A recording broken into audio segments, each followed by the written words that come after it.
ಬೆಂಗಳೂರು ನಗರದ ಹೊರವಲಯದಲ್ಲಿ ಒಂದು ಹಳೆಯ ಶಾಲೆಯಿತ್ತು, ಶಾಂತಿ ವಿದ್ಯಾಲಯ. ಈ ಶಾಲೆ ಸುಮಾರು 25 ವರ್ಷಗಳಿಂದ ಬೀಗ ಹಾಕಿಕೊಂಡಿತ್ತು. ಜನರು ಹೇಳುತ್ತಿದ್ದರು, ಅಲ್ಲಿ ರಾತ್ರಿ ಯಾರೋ ನಡೆಯುವ ಶಬ್ದ ಕೇಳಿಸುತ್ತದೆ, ಕಿಟಕಿಯಲ್ಲಿ ಯಾರೋ ನೋಡ್ತಾ ಇರುತ್ತಾರೆ. ಆದರೆ ಸತ್ಯ ಏನು ಯಾರಿಗೂ ಗೊತ್ತಿರಲಿಲ್ಲ. ಅರ್ಜುನ್ ಒಬ್ಬ ಯುವ ಪತ್ರಕರ್ತ. ಅವನಿಗೆ ಇಂತಹ ರಹಸ್ಯಗಳನ್ನು ಪತ್ತೆ ಹಚ್ಚೋದು ಹವ್ಯಾಸ. ಒಂದು ದಿನ ಅವನಿಗೆ ಈ ಶಾಲೆಯ ಬಗ್ಗೆ ಮಾಹಿತಿ ಸಿಕ್ಕಿತು. 20 ವರ್ಷ ಹಿಂದೆ ಇಲ್ಲಿ ಒಬ್ಬ ವಿದ್ಯಾರ್ಥಿ ಕಾಣೆಯಾಗಿದ್ದ. ಅವನ ಹೆಸರು ರಾಹುಲ್. ಆ ದಿನದಿಂದಲೇ ಶಾಲೆ ಬಂದ್. ಅರ್ಜುನ್ ತೀರ್ಮಾನಿಸಿದನು, ಈ ರಹಸ್ಯವನ್ನು ನಾನು ಪತ್ತೆ ಹಚ್ಚುತ್ತೇನೆ. ರಾತ್ರಿ 9 ಗಂಟೆ.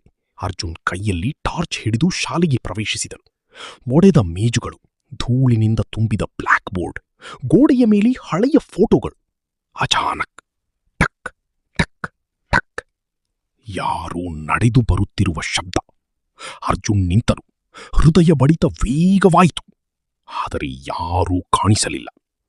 ಒಂದು ಕ್ಲಾಸ್ ರೂಮ್ನಲ್ಲಿ ಅವನು ಹಳೆಯ ಡೈರಿ ಕಂಡುಹಿಡಿದನು. ಅದರೊಳಗೆ ಬರೆಯಲಾಗಿತ್ತು, ನನ್ನನ್ನು ಯಾರೋ ಹಿಂಬಾಲಿಸುತ್ತಿದ್ದಾರೆ, ನಾನು ಸುರಕ್ಷಿತನಲ್ಲ. ರಾಹುಲ್. ಅರ್ಜುನ್ಗೆ ಅಚ್ಚರಿಯಾಯಿತು. ಅಂದರೆ ಇದು ಅಪಹರಣ ಅಲ್ಲ, ಏನೋ ಬೇರೆ ಇದೆ. ಶಾಲೆಯ ಫೋಟೋಗಳಲ್ಲಿ ಒಂದು ಚಿತ್ರ ಅವನ ಗಮನ ಸೆಳೆಯಿತು. ರಾಹುಲ್ ಜೊತೆ ನಿಂತಿದ್ದ ಒಬ್ಬ ಶಿಕ್ಷಕ, ವಿಕ್ರಮ್ ಸರ್. ಅರ್ಜುನ್ ಊರಿಗೆ ಹೋಗಿ ವಿಚಾರಿಸಿದನು. ವಿಕ್ರಮ್ ಸರ್ ಆ ಘಟನೆ ನಂತರ ಊರು ಬಿಟ್ಟು ಹೋಗಿದ್ದರು. ಸಂದೇಹ ಹೆಚ್ಚಾಯಿತು. ಅರ್ಜುನ್ ಮತ್ತೆ ಶಾಲೆಗೆ ಹೋದನು. ಈ ಬಾರಿ ಮಧ್ಯರಾತ್ರಿ 12ಕ್ಕೆ. ಕಿಟಕಿ ಸ್ವತಃ ತೆರೆದಿತು. Help me. ಅರ್ಜುನ್ ಬೆಚ್ಚಿಬಿದ್ದನು. ಇದು ಯಾರಾದರೂ ಮಾಡ್ತಿದ್ದಾರೆ. ಶಾಲೆಯ ನೆಲದ ಕೆಳಗೆ ಒಂದು ಗುಪ್ತ ದ್ವಾರ ಕಂಡುಬಂತು. ಅರ್ಜುನ್ ಅದನ್ನು ತೆರೆದನು. ಕೆಳಗೆ ಹಿಡಿದಾಗ ಒಂದು ಹಳೆಯ ಕೊಠಡಿ. ಗೋಡೆಯ ಮೇಲೆ ರಕ್ತದ ಕಲೆಗಳು ಮತ್ತು ಒಂದು ಹಡಗು. ಅದೇ ರಾಹುಲ್ನದು.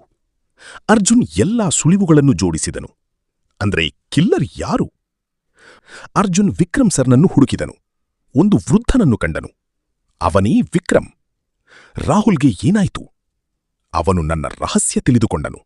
ನಾನು ಮಕ್ಕಳನ್ನು ಬಳಸಿಕೊಂಡು ಅಕ್ರಮ ಕೆಲಸ ಮಾಡುತ್ತಿದ್ದೆ, ಆದ್ದರಿಂದ ನಾನವನನ್ನು ಕೊಂದೆ.